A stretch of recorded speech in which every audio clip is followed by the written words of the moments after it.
Good afternoon, good morning, everybody. Can you hear me now? Good. I'm Aiko Doden, Senior News Commentator for NHK, Japan Broadcasting Corporation, and I will be hosting today's session. Thank you very much for coming to our session. The topic of this session is attracting the best and brightest. As Asia becomes the center of growth for the global economy, we will first examine how two major players, China and India, are trying to secure the best talent, and then look into wider impact these efforts may have. NHK will record this session for Asian Voices, a debate program on key global issues. This will be broadcast to 120 countries worldwide via NHK World. It will be shown 6 times, with the first broadcast on September the 25th from 2:10 UTC. So please do join in. The program can also be seen at the time on NHK World TV website or via the NHK World iPhone application. I did a bit of public relations for iPhone here. Before we begin, may I remind you to turn off your mobile phones. You are free to take photographs, but please make sure that the flashing setting is off. The session is recorded. As you can see, there are cameras.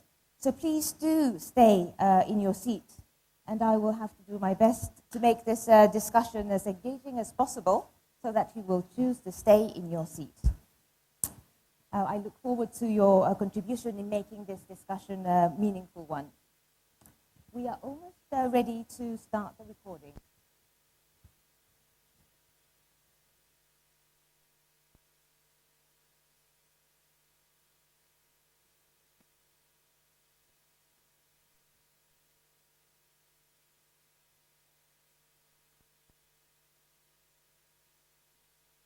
Today, let me first introduce the panelists to you. We have Dr. Mari Elka Pangestu, the Minister of Trade for Indonesia. She is an internationally renowned economist and former Executive Director of Indonesia's Center for Strategic and International Studies. She joined the Yudhoyono Cabinet in year 2004 and is now in her second term. Next is Dr. Liu Jiren, who is Chairman and CEO of the Newsoft Corporation, China's biggest IT solutions and services company. He studied at universities in China and the US, took a special interest in computing, and then returned to China, where he established his company in 1991. It quickly became a top Chinese high-tech firm. Next is Mr. Kris Gopoalakrishnan, who is the CEO of Infosys Technologies, one of the world's leading software development and IT consulting firms. Its head office is in Bangalore in India, and the company employs over 105,000 people in 23 countries. Next to me is Professor Atsushi Seike, who is the president of Keio University. With a history of over 150 years, Keio was chosen as a key establishment in the Japanese government efforts to attract more international students. Professor Seike holds a PhD in commerce and specializes in labor economics. So let me start with a China question. In June this year, year 2010, China announced its first talent development plan. The plan suggests that China hopes to go beyond being seen as the world's factory with its vast supply of cheap labor. And I understand one pillar of the plan is to attract 2,000 top-tier talents from abroad over the next 10 years. But Dr. Liu, although it is just one pillar in a bigger scheme, 2,000 seems a bit modest for a country with a population of 1.3 billion. Yes. I'm a bit confused. 2,000 people, that means the top scientists. It's not, if you look at the government plan, they have very detailed framework. It's not only for scientists, and also they like to have more talent working in education sector, in manufacturing sector, even in social works. So it is a 10 years plan. That plan try to support the transformation from traditional Chinese economic model to the new model. So if you look at the history in past 30 years, China's growth is driven by people. So around 300 million people immigrate from rural areas to come to downtown, to cities, to join manufacturing. Because of their contribution, China make a lot of things very competitive price. And also that is a great immigrate to changing, we call urbanization. So like more and more people become citizens of cities. So that make China just like today. But if we look at those type of business model, that is not sustainable. So we consume a lot of natural resources. So energy have a big problem.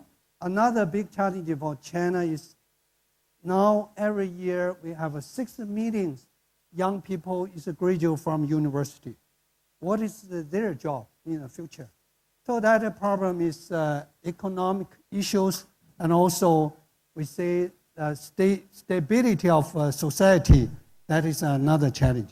So government plan is to buy the initiative, the policy which is made by government to changing the structure of a people. I mean, got more talent. Of course, to attract more talent who is Chinese, study abroad, let him go back to give more and more opportunity, like him to enjoy, new, to share some growth as the China economy. That is their idea. Mm-hmm. So I think after 10 years, the government want, today is 9% of educated people as working force. It's after 10 years, their target is 20% of educated people to be as a working force, I mean high education from university. They have 100% of government officers have a degree of university. They have most of, build more than 1,000 research institute who is driven by talent from global wide. And also they welcome more and more foreign experts to get a job, to have works in China. So if I could intervene there, part of the plan is to attract outstanding talent, as you said. But what is the field that China is particularly interested in achieving talents and improving the strength? No, Dr. Liu. Okay.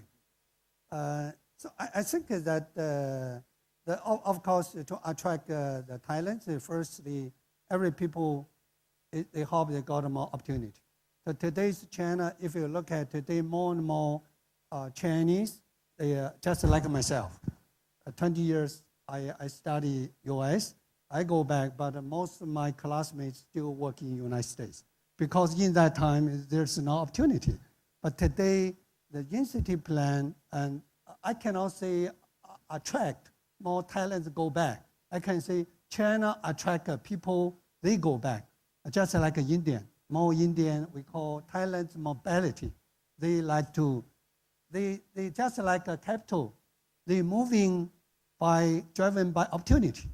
It's that is why the government, I think the purpose is simple. Because would you or China be confident that the top tier talents from abroad, as you said, will choose to come to China? People often say that China had different degrees of opening up to the world. It tended to be varied from time to time. I don't think China now is look at they become top, and this country is still a developing country. So most of people come to China, they say Tianjin, Beijing, Shanghai, say that is developed country. But if you drive 100 kilometers away, you say that is another world, like 20 or 30 years before China. But that is opportunity. That is why talent to like to say how long, what is space for them to working here. I think the driving force in future is one, multinational company. They attract more and more Chinese, they study abroad. send him go back to working here. That is one of big volume. Secondly, they come back, they want to start up their own company, a private company. So more and more high-tech company is start up by Chinese who have experience working in multinational company or study in United States. And Mr. Gopalakrishnan, you must be tired of people asking questions whether it's China versus India. But if China succeeds in attracting the best and brightest, would that pose a threat to India? No, I believe that there is space for both the countries to grow, which is actually beneficial to everyone. India will take its own trajectory of growth. For example, right now, India has grown primarily on top of growth of services sector. More than 50% of the economy is service-driven today. It's an interesting,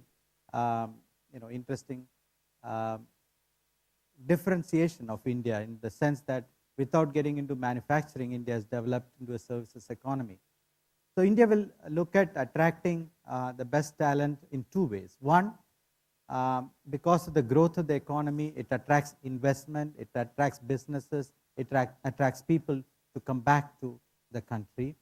And if the right environment is provided for entrepreneurship, for businesses to flourish, for innovation to happen, definitely, the country will attract the right talent.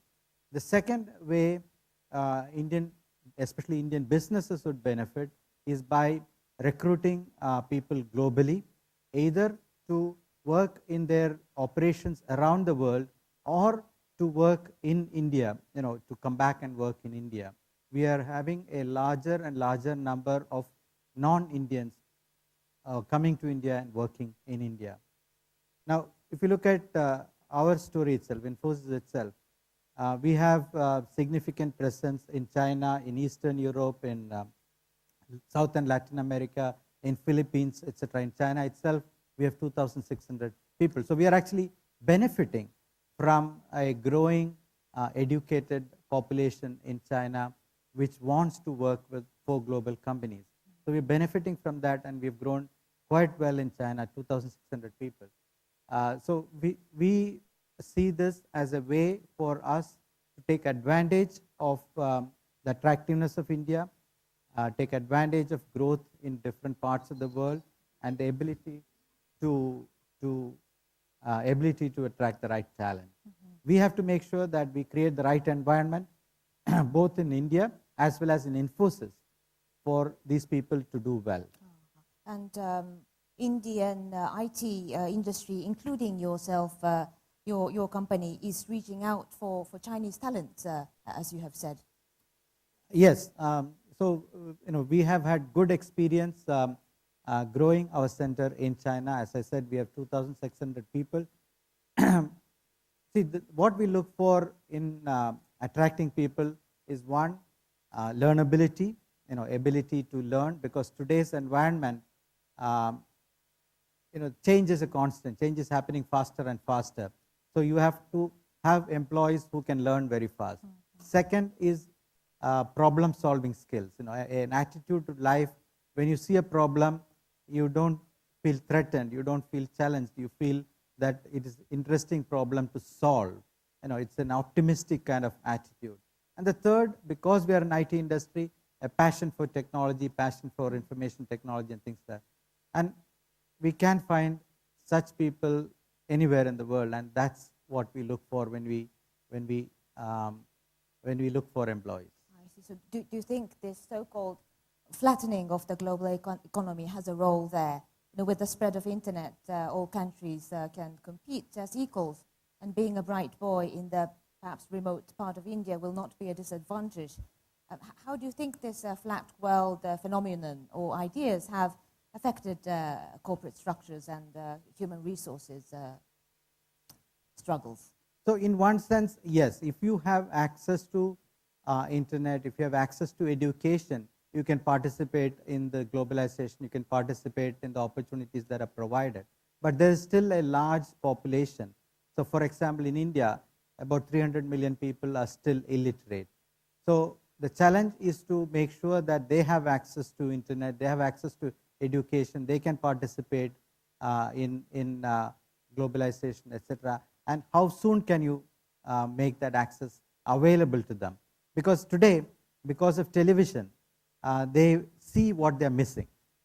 So they know what they want, and how can you get that access to them as quickly as possible. So we need to make sure that they have access to education, they have access to capital, or entrepreneurship is possible, and things like that. I see. And Dr. Pangestu, Indonesia, because of its geopolitical location, must be feeling like China's impact or India's impact on the Asian market.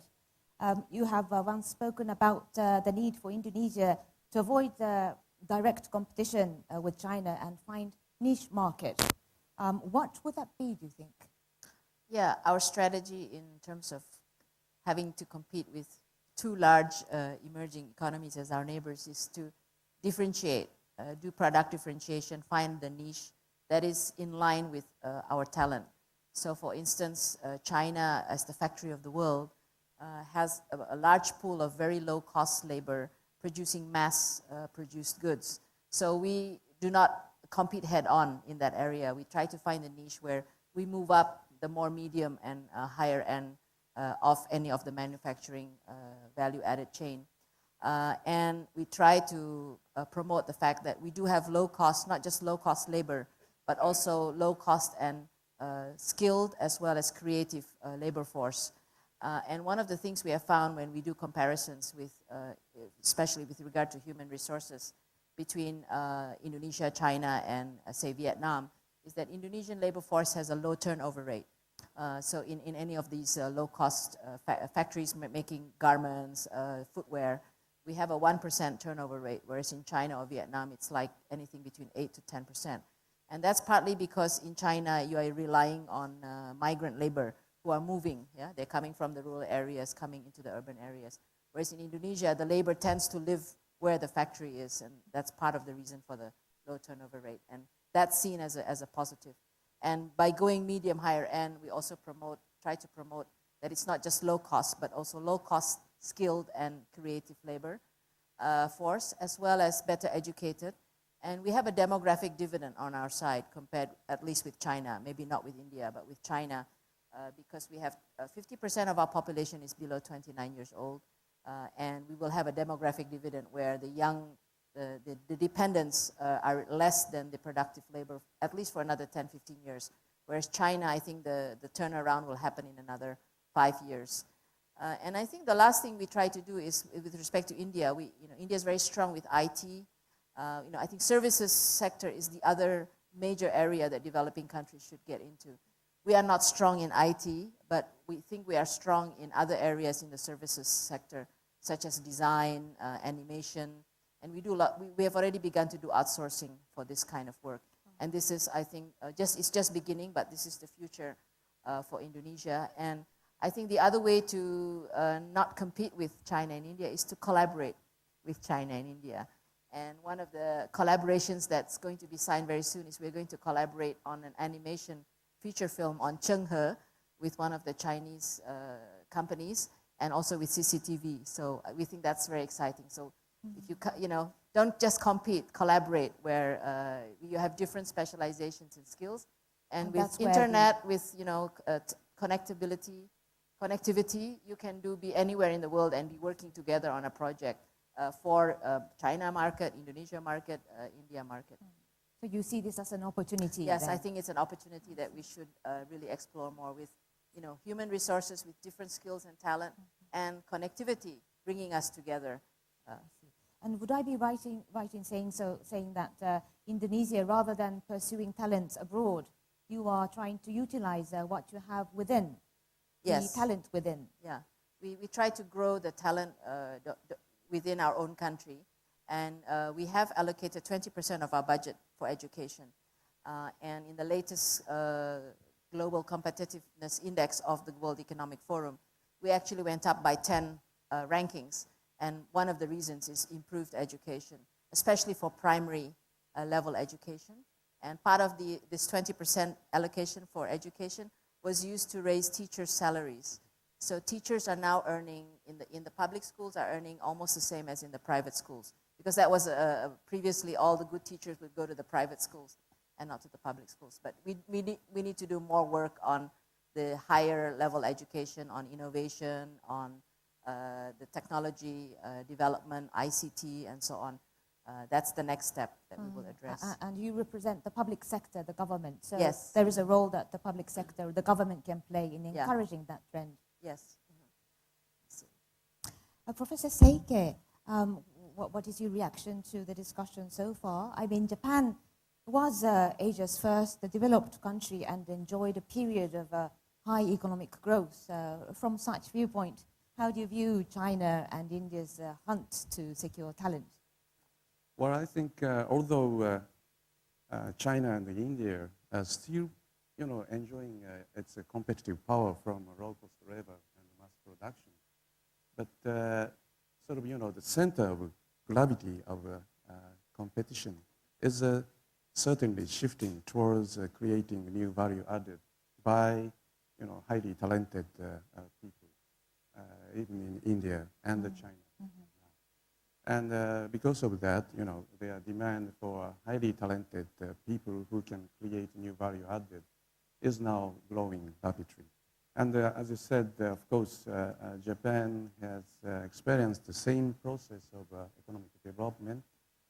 However, I think in the case of Japan, most of companies, particularly, major companies, tended to train or cultivate these, highly talented workforce within the company instead of seeking them from outside. However, in case of today's China and India, mainly due to the new IT technology, the speed of economic growth is more rapid than the case of the past Japanese experience. And of course, the potential size of economy themselves are larger in India and China. So, they tend to rush to recruit already established, highly talented people, both from domestic and international labor market. So that might be a challenge for Japan, in a sense. To some extent, yes. So Dr. Liu, Mr. Gopalakrishnan just commented on his definition of the sort of talent that the company seeks. I presume the definition of the best and brightest is evolving as the economy evolves. Who are the best and brightest people that you seek? You mean what is... What is your definition of the talented people or the talent that you are looking for? It's the talent. Before, in this country, the definition of talent is certification of a university. But I don't think that is right. If you look at today's student, and it's only 10 or 15% of graduate students graduate from this university in China, it can meet the standard of talent requirement for multinational company working in China.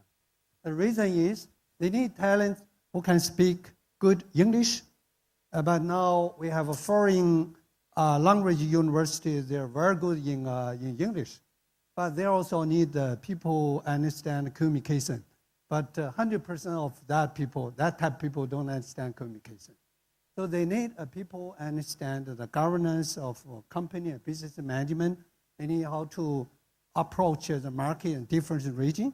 For those kind of purposes, we say university, really, I don't think that is only issues of China. Global-wide, university need to be very much reformed to meet the demand of economic growth, especially from industry sector. So that is a big gap.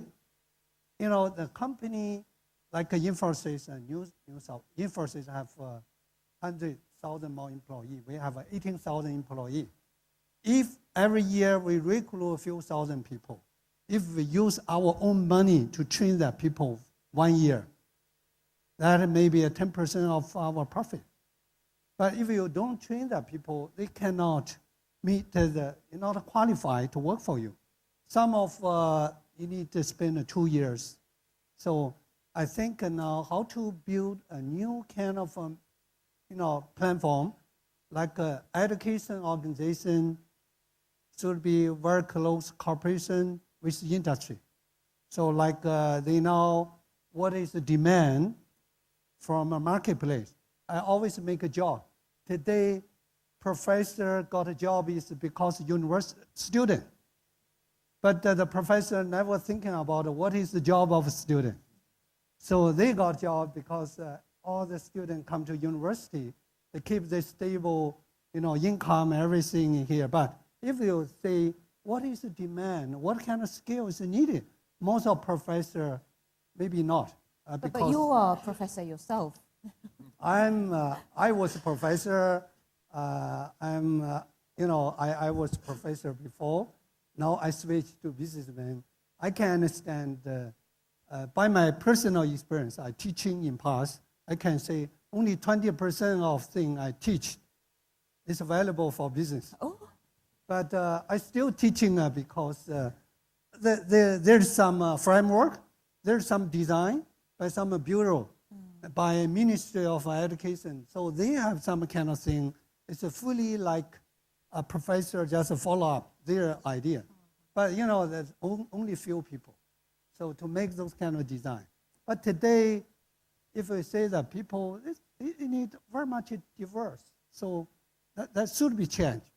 It's a challenge to university. I think it's... and Newsoft does have an in-house large educational facilities. Yeah, like we a have... university. I try to solve the problem as fast and certain.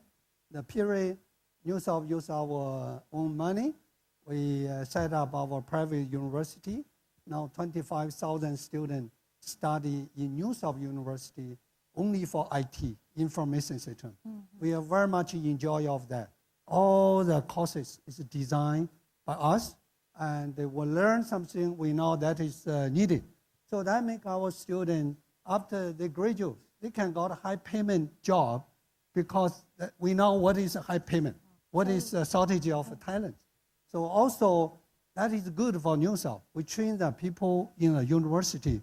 Every year, we recruit some percentage of people working for us, only 1 or 2 months to train him, understand who is Newsoft. That is enough. So university is not profit center, but we made the profit by development people. So it's very exciting. The educational institution is part of the so-called supply chain of good source of I think that talent. is the ecosystem. If you look at Newsoft, have many multinational companies work with Newsoft. It's not because Newsoft. It's because Newsoft have a human resources development platform. We share this platform with all our partners. They join, they work together with Newsoft. At the same time, we develop people in there. So I think that is a big change in future. Just like Kris talking this morning. The people in past, they learn one skill. They hope for whole the life. They can just work to got a job, right, stable. But now, the learning university maybe only for 5 years, 6 years. The people change the job in 20 years, 30 years, maybe 5 times, 6 times. What kind of system can support people to continue to learn? Let me ask Mr. Gopoalakrishnan, because Infosys does have a large training facility as well, and you must share views with Dr. Liu. Yes, we have not started any university focused on external education. Our corporate university is focused on training our own employees. This year we will be recruiting 36,000 people in 1 year. Out of that, about 23,000 people are at the entry level, straight out of college. So we have to make sure that we bridge the gap between what the university system teaches them to what the industry requires, bridging the gap. And that is what our entry-level education tries to do. So when a person joins, when an employee joins us, we give them 5 months of training in our corporate university. At any given point of time, we can train more than 10,000 people in that corporate university. And we spend 4% of our revenues, which is almost $200 million every year, on education and training. Over and above this, we budget 10 days of continuing education on an ongoing basis so that we can help that employee within in their career progression. Because an employee who joins at the entry level will progress to become a manager, will progress to become a leader within the company. And every one of those transitions must be with training. So there is business related training to teach them about industry. Then there is managerial training to teach them about managing people, managing relationships, managing teams, managing customers. And then there is lastly, how do you run an organization? How do you run a business? That's a leadership training, so that we can internally grow the future leaders of the company. So that's a comprehensive program we have. Well, I'm sure Professor Seike is dying to speak up, Yeah, because sure. both panelists have just challenged the utility No, of... I'm not challenging. No. I think I myself is a labor economist, so I still believe that as far as working ability, working skill is concerned, I think on-the-job training is the most important tool for you to gain the ability. However, universities or other schools will be able to provide a good platform for the people to get good on-the-job training. So I think there will be a growing opportunity and possibility for collaboration between universities and the business world to foster these talented people. Yeah. Because for a country like Japan, where I understand 1 out of 4 people are already over 65 years old, we are seriously aging society. So in order to cope with the aging society, we need to have more, people working longer than, current retirement age. And in that sense also, we need to have a sort of retraining, program for middle-aged people to continue work beyond the current retirement age. So, training, education, retraining, re-education will be extremely important in these days. Yeah. And Dr. Pangestu, I believe integrating women as talent, as one of the best and brightest, does count in this formula. Oh, definitely. I think in today's age, this gender biases should no longer be there. The best and brightest is just the best and brightest, whether they're women or men. And we have seen studies in our university where, say, 20 years ago, girls actually underperformed academically. That's the main reason, is so that they can get a husband. This is shown in the survey. And even myself, I did end up doing a PhD, but my mother told me, I don't want you to do PhD, you'll never get married, So there was this bias, but, that's all gone. Now all the girls are doing similarly with boys, Sounds even very better. Familiar. Yeah, Yes. and in recruitment, we found in public service recruitment, once we opened it up more merit-based, more than 50% are women, when at the first entry level. And even myself, now I've been in government for 6 years. I don't look at gender, I just look for the best and the brightest. I think 30% of my top and middle level management within my ministry are women. And this is somewhat of a, if you like, revolution. So I think attracting and retaining best talent must mean providing the right kind of conducive environment. And I think one of the innovations that we did as a government coming in 2004, our president, I guess he experimented by bringing in professionals, bringing in some people with business background. Some, of course, because we are democracy, we have to also bring in people from the political parties. But the political parties, we also try to find the professionals. So the question out there is, how do you retain, because you need to have effective government policy, not just companies having good talent. You must have good talent in government to have effective government policies.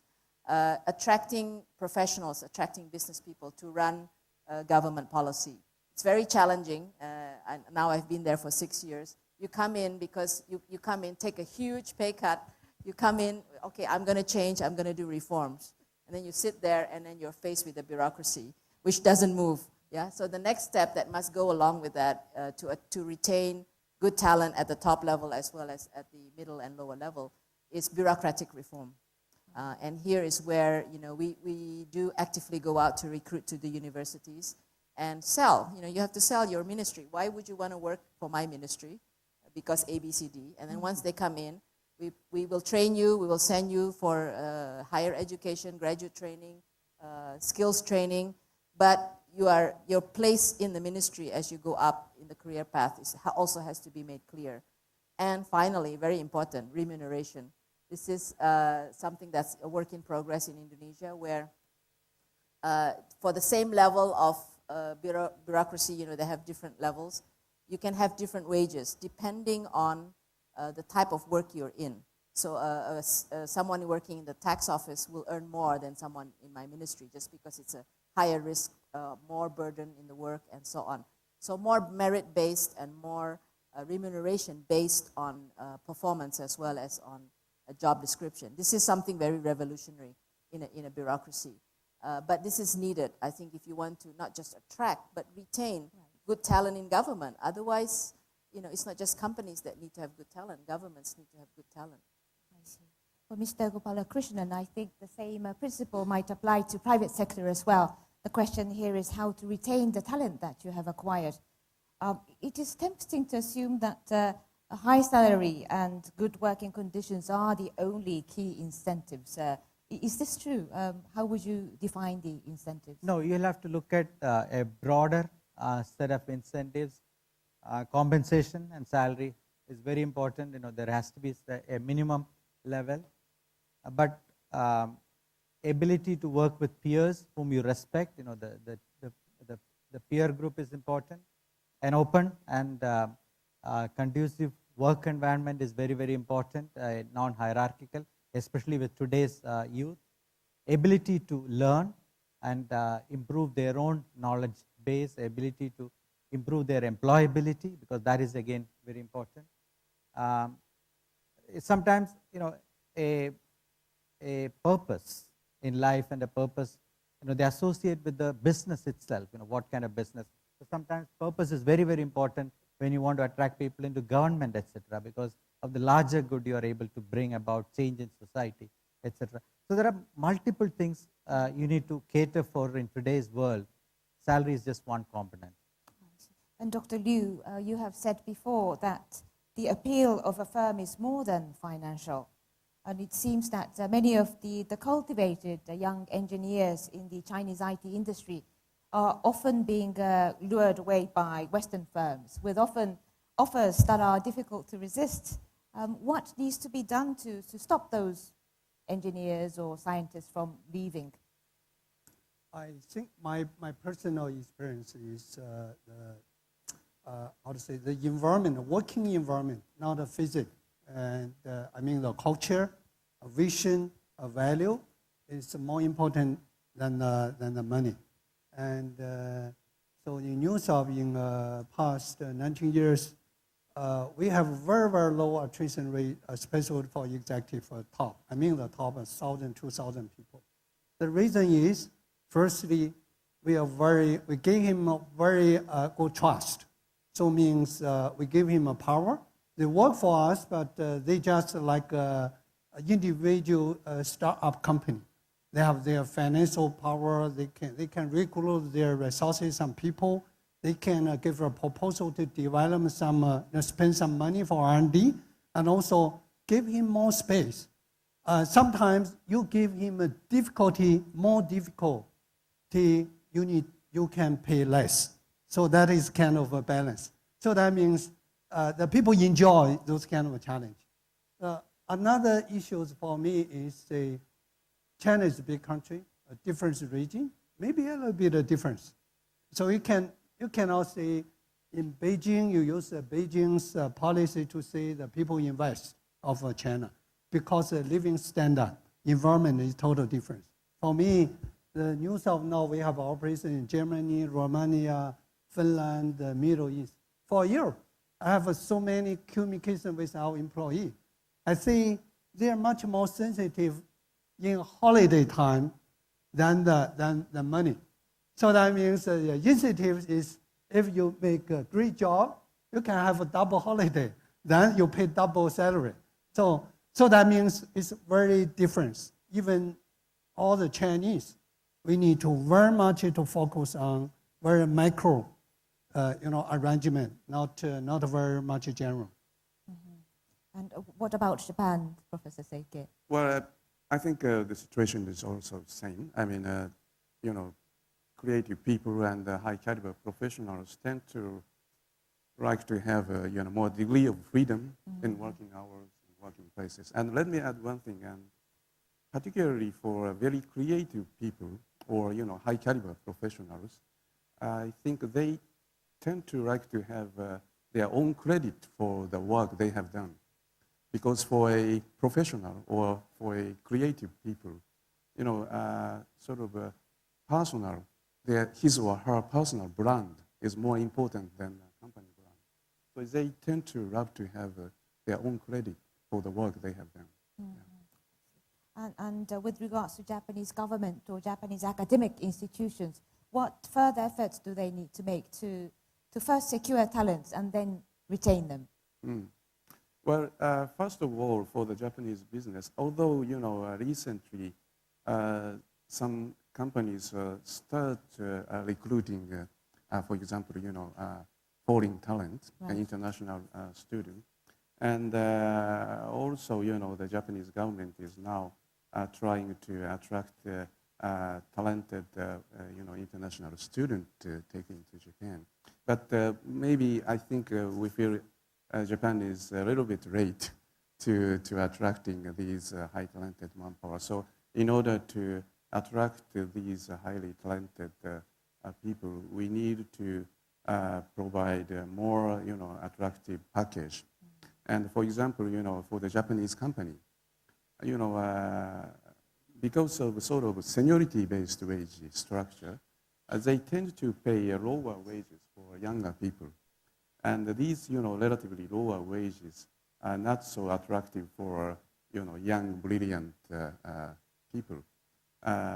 Particularly, if they have an offer from a much, much attractive offer from Chinese and Indian companies. So maybe in order to attract or retain these young, talented people, maybe to some extent the Japanese business have to revise its sort of reward system as a whole. So the society as a whole has to evolve. To some to extent. adapt to the Of course, it reality. takes time. Right. Well, we are almost coming to the end of our discussion, and I would like to ask you all a final question. As we have seen, the hunt for human resources depends pretty much on how attractive the offer is, not only in financial terms, but as an opportunity, and how attractive the working environment is, and the leadership, and if the future looks promising, if he or she decides to take that path. To attract the best and brightest, what is your vision of the growth model and your ideals and philosophy in doing your business? May I start with Mr. Gopoalakrishnan? What growth model are you considering? You have said that the business in the emerging market need to behave properly as well.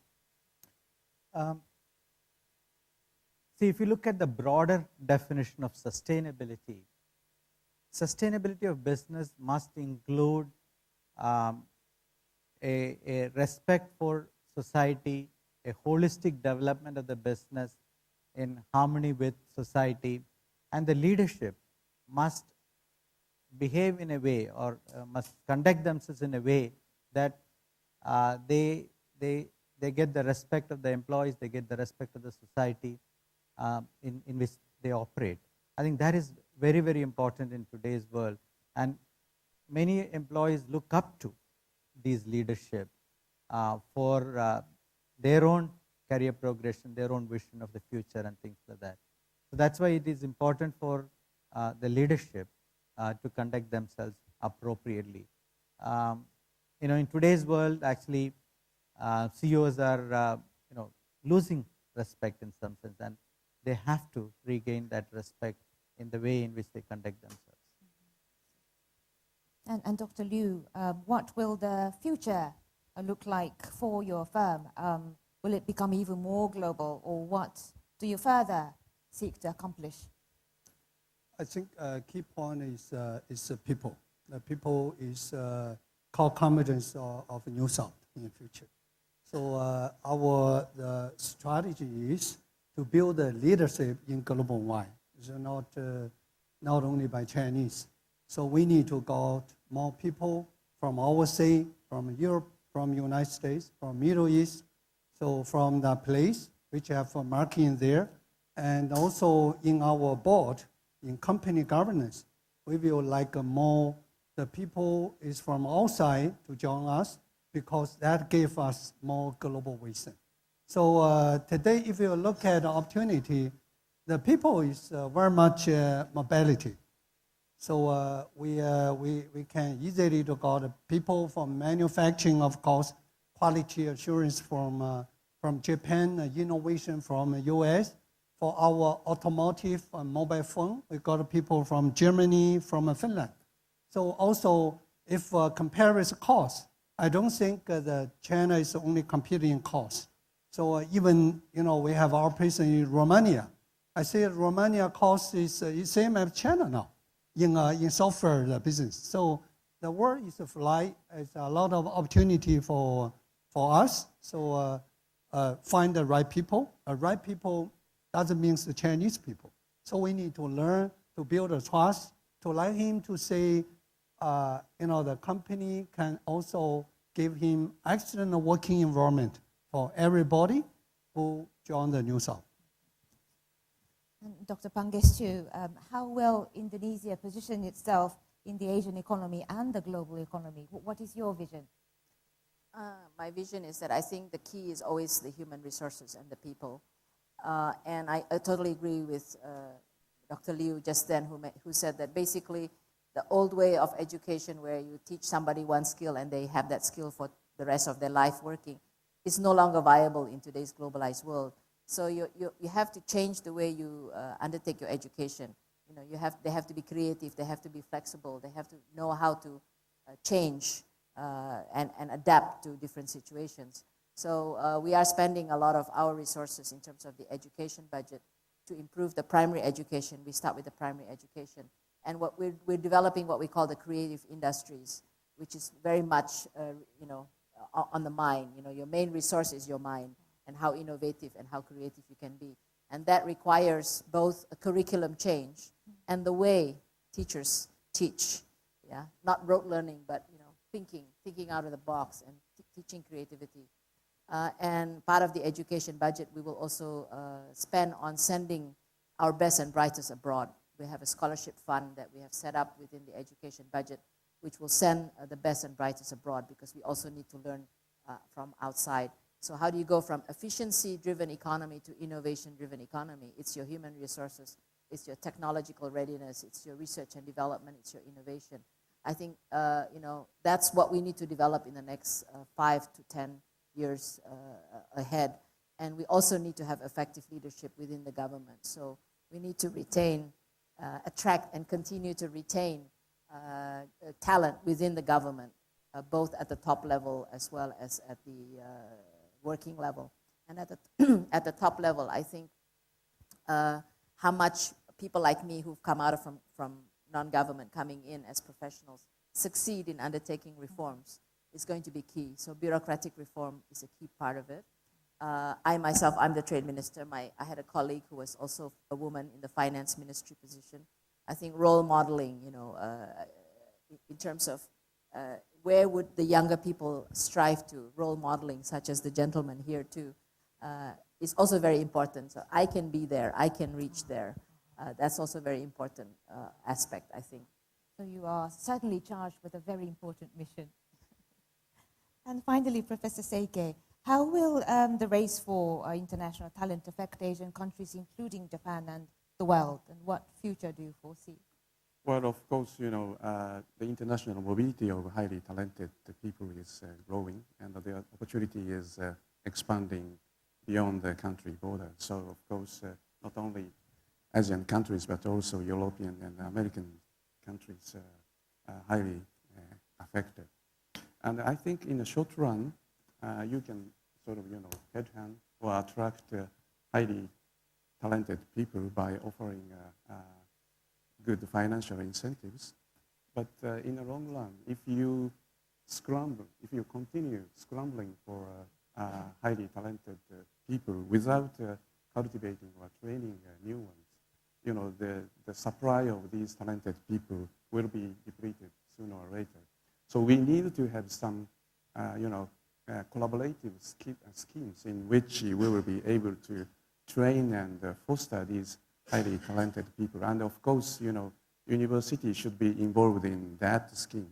So I really love to see, you know, Asian countries, including China, India, Indonesia, and of course Japan, will offer the world some sort of Asian model of collaboration for developing human capital. I mean, developing best and brightest. Yeah, that's my hope. Thank you. Okay. We have some time for questions and answers. If you could raise your hand and identify yourself, and also articulate who that question is directed to. I'll be happy to take perhaps one or two. Please raise your hand. I am aware we are close to lunchtime, but questions welcome. A gentleman in the front row.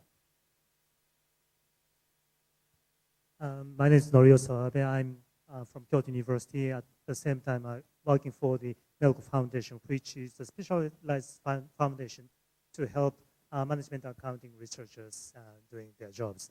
And my question concerns the role of values, missions, visions.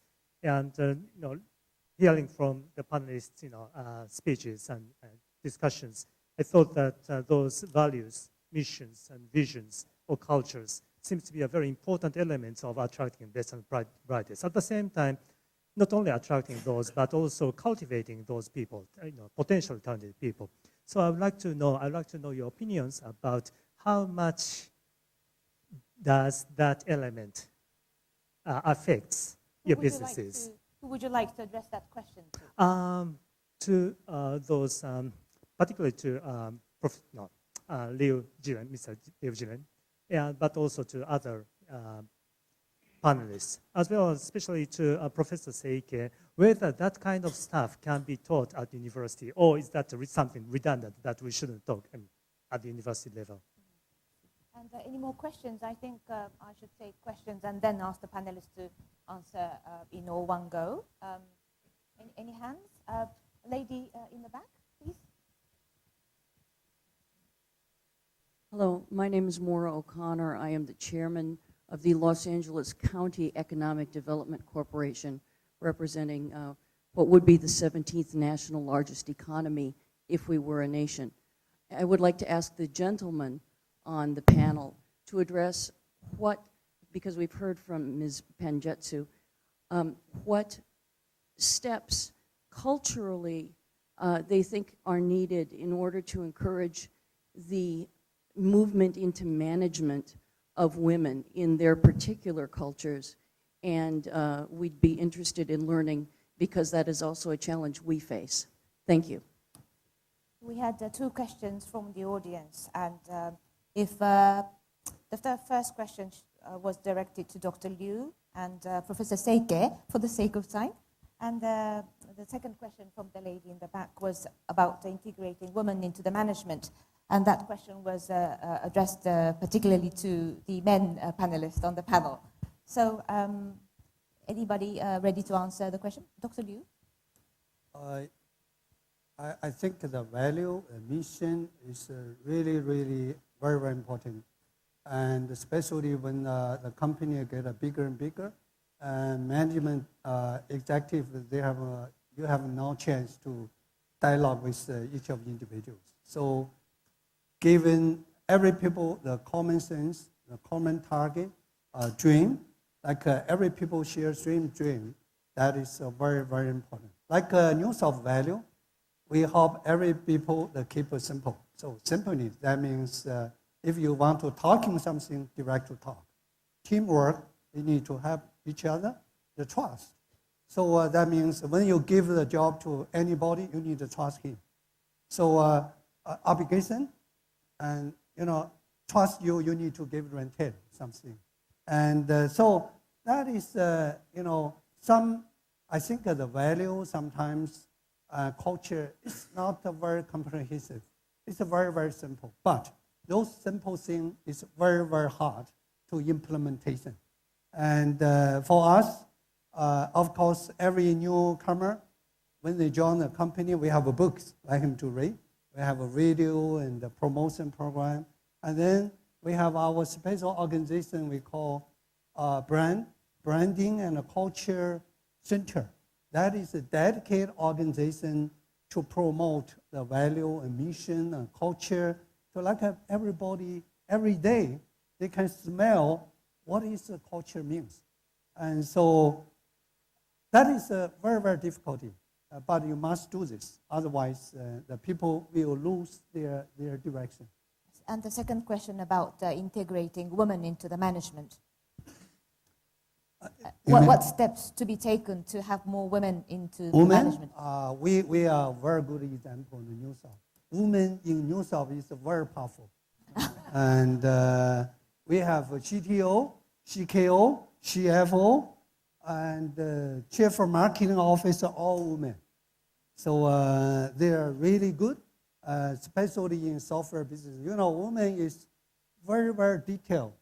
And especially in CFO, I recommend you CFO, use a woman as a CFO is the best. They manage the money just like manage their home financial. It's a very, very, but of course sometimes it's a challenge. They don't spend the money for R&D. That is challenge.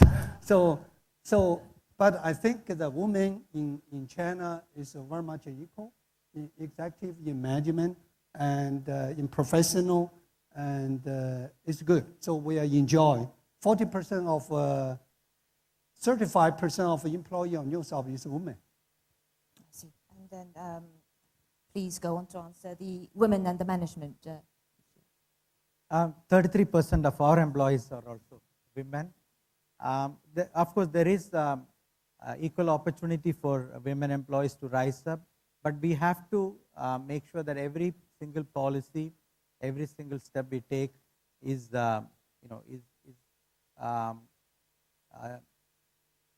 evaluated based on a common framework, and that we do to make sure that we encourage all people to progress within management.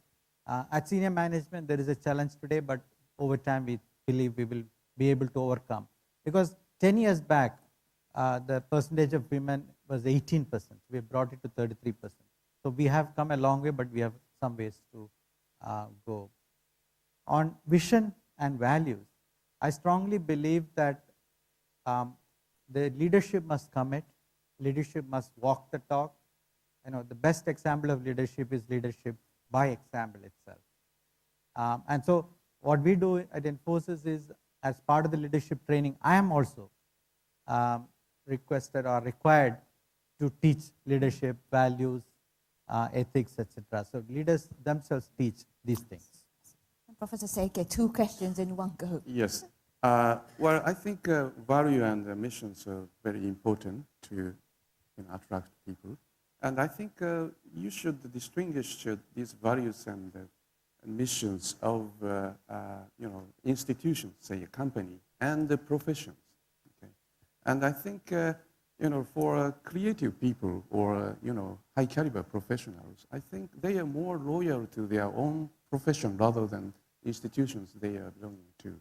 So I think if you really attract these people, I again said you need to pay respect for their own profession, and they want to have their own credit for the work they have done rather than the company's credit.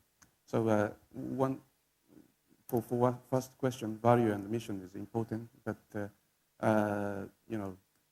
highly talented people. Quickly, very quickly, the women's issue.